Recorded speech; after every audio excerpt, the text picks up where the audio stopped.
Hey, welcome back, everybody. It's Big Mike here. It's a rainy day in North Carolina. So I decided to get back in the garage and do some remelts. I got a big tournament coming up in 2 weeks with the Bass Club. Hair's a mess, but who cares?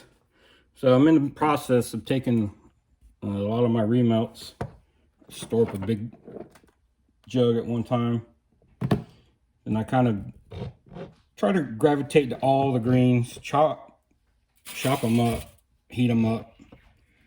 You get a unique color, definitely a unique smell. Some are probably salted yum dingers, and these are some I poured myself. These are store-bought worms, Zoom lizards, leftovers from where I've done injections. So you kind of get a whole variety, even a couple Guggen baits in there. So just a whole big variety. You get it's going to be a unique smell, probably unique flavor to the fish. And it's a good way to use up the remelts. If it gets a little clumpy doing the hand pours, it's okay. It kind of hides itself. They're not the prettiest worm out there. I'm not trying to make a buck off of them. I do take my time when doing the injections.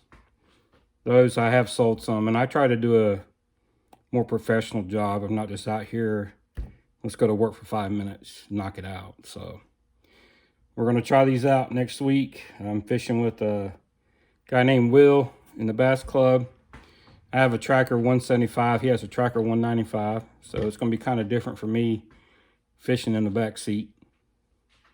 But hopefully we catch some fish. It's actually a team event up in Lake Gaston. So all is well, and we'll come back when I pull these worms out, see how they look.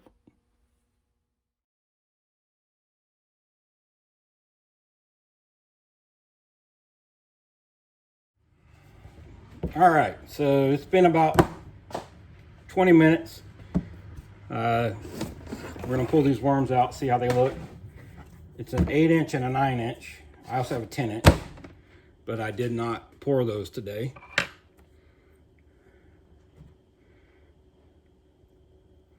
Start with the 8-inch. I did put a little bit of worm oil on the silicone mold.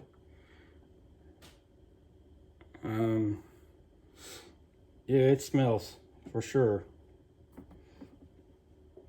And what I'll do is I'll come back with a razor knife, a pair of scissors maybe, and trim the overpour.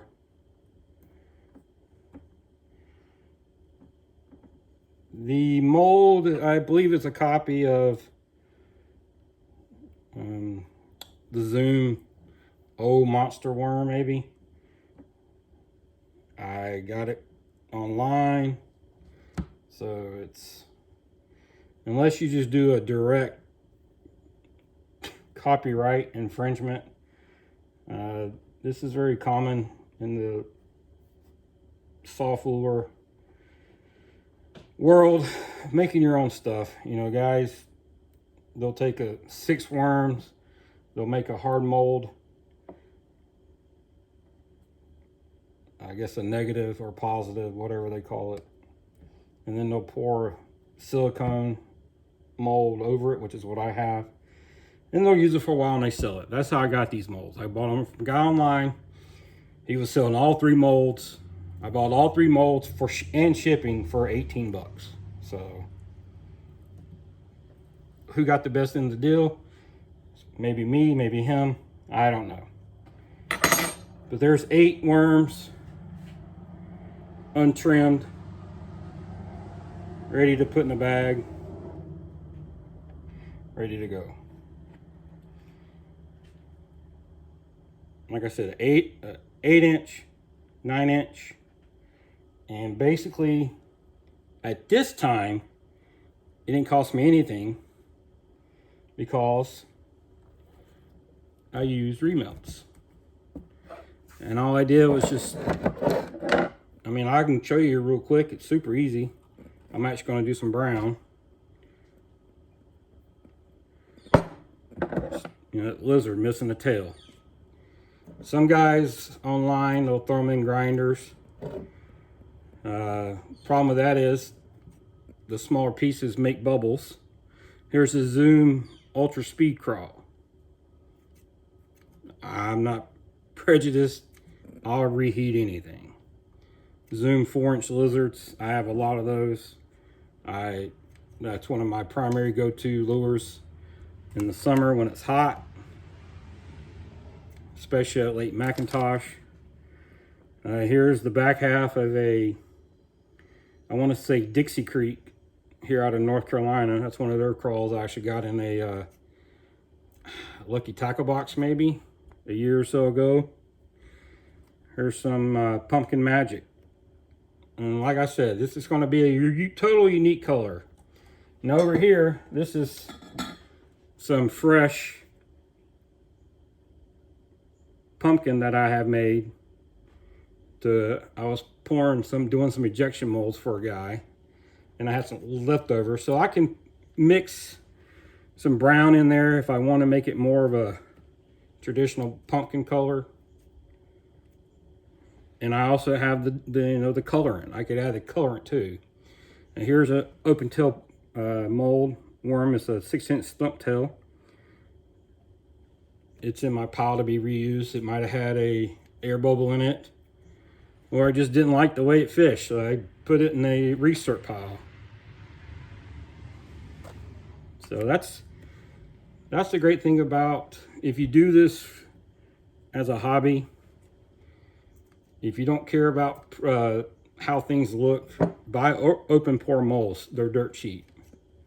You can get them silicone like this. You can get them in aluminum. I have some in aluminum, and I also have some, they're like a composite plastic. Those cost a little more than the soft silicone. They work. They make baits. Let's see here. That's about all my browns I have. And then I'll nuke this for about 2 minutes. I'll stir it up, and I'll nuke it for about another 30 minutes. Stir it up. I'll check the temperature. I like to pour around 340 degrees, sorry. And then I'll just pour these molds again. Because I wipe them down with worm oil, they'll pretty much stay sticky. I mean, not sticky. They'll pretty much stay slick and manageable until the oil dries out. So that's it. This part was about a 5-minute section, just me rambling. Feel free to fast forward. But if you do like the video, hit the like button. That way I know you said, yeah, this is good or this is crap. You know, I'm not trying to be no YouTube rock star. I'm stutter. I'm not good looking. I really don't give a crap. I'm just sharing my information to somebody else that wants to get into making worms. This is a cheap way to do it. Thanks.